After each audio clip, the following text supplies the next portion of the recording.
Salut, c'est Red et comme prévu, voici la vidéo sur l'Indiecade 2019. L'Indiecade, c'est le salon de référence européen en ce qui concerne le monde du jeu vidéo indépendant. C'est un salon qui s'est déroulé le 18 et 19 octobre. On y était tous les deux, notamment pour présenter notre jeu Epic Battle Run, on en parle tout à l'heure. Nous étions parmi les premiers à entrer dans la salle principale, il y a beaucoup de jeux, ce qui est super cool, et nous commençons notre premier test de jeu, un jeu VR qui nous a beaucoup plu, Elementara. C'est un jeu dont le but est de régénérer l'environnement autour de toi. Tu as des arbres à faire grandir, des chemins à créer pour amener les créatures à des points d'intérêt, etc. Tu as sur toi un bâton magique et une palette te permettant de sélectionner la magie que tu veux utiliser, et tu peux aussi te déplacer dans l'environnement en rassemblant tes deux mains afin de former un balai magique qui te permet de voler. D'ailleurs les graphismes sont excellents aussi, et c'est d'ailleurs ce jeu qui a obtenu le prix spécial de l'Environment Design décerné par l'Indiecade. Juste à côté, un jeu nous faisait de l'œil, RPG Time The Legend of Ride. C'est un jeu qui a été remarqué dans plein d'autres studios pour sa direction artistique extrêmement bien maîtrisée et son concept te replongeant en enfance. C'est un jeu qui a été créé par un duo de japonais et d'ailleurs tu peux proposer tes idées de dessin directement sur leur site internet, je te mets le lien en description.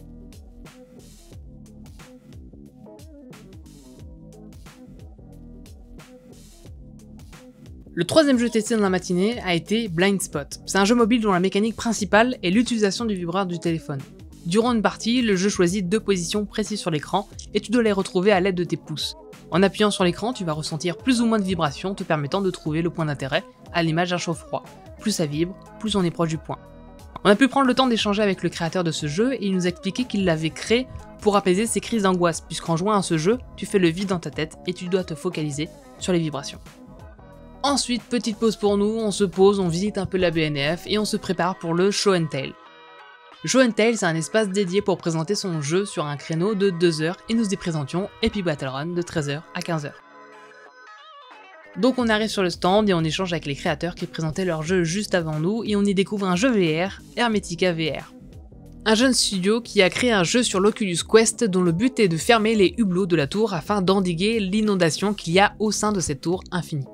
La place est ensuite disponible et on prépare le stand d'Epic Battle Run. Les personnes sont intéressées, il y en a de bons retours et surtout le concept est très rapidement compris, ce qui était quelque chose de très important pour nous. Plus vite on comprend un jeu, plus vite on y prend du plaisir et l'on a envie de faire du scoring, ce qui est une brique élémentaire de notre jeu. On a quelques retours en ce qui concerne les inputs du jeu, on va trouver une façon de modifier les inputs à la guise du joueur et ça devrait améliorer l'appréhension du jeu pour le plus grand nombre. On a eu aussi beaucoup de retours positifs sur la direction artistique du jeu, ce qui nous fait très plaisir. D'ailleurs, je sais pas comment les personnes qui exposent pendant 2 jours font pour suivre le rythme, on dirait pas comme ça, mais en fait c'est très fatigant de parler non-stop. On avait déjà eu cette expérience lors d'une soirée de playtest, mais retrouver ce genre d'ambiance en présentant son jeu, c'est aussi très plaisant, il faut le dire. Ensuite, on a continué à faire un petit tour dans le salon et on est rentré pour se reposer et revenir le lendemain.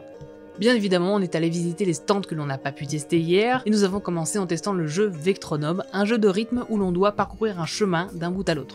Le chemin change au rythme de la musique du niveau, c'est particulièrement coloré avec des formes simples, ce qui permet de se concentrer sur la musique et le placement rythmique à avoir pour arriver au bout. Prochain arrêt, le jeu Kenwords, qui est assez éloigné des mécaniques habituelles de jeux vidéo. Il s'agit d'une expérience interactive où le but est d'échanger avec d'autres personnes à travers le monde. On a notre petite chambre, et le but de cette expérience est de faire le bien autour de nous.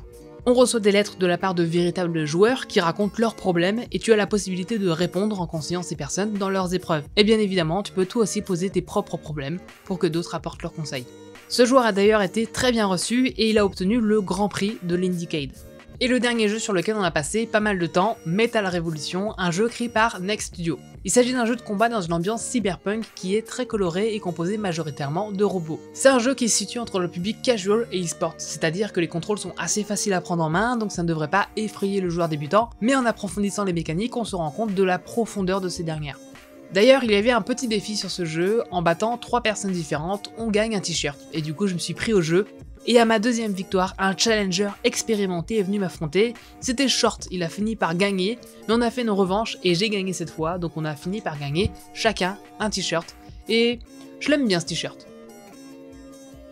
Bien sûr, durant l'Indiecade, il y avait des conférences tout au long de la journée, on a pris une partie du dimanche pour assister à certaines, et elles étaient franchement cool, que ce soit celles sur l'organisation du travail, ou même sur comment équilibrer son WAF pour Work, Art, Fun, donc un talk complet sur comment bien répartir ces 3 choses durant nos journées. Voilà qui termine cette vidéo sur l'Indiecade, c'est un événement qui nous a beaucoup plu, surtout qu'on apprend à connaître pas mal de monde, et on retrouve aussi les habitués du game.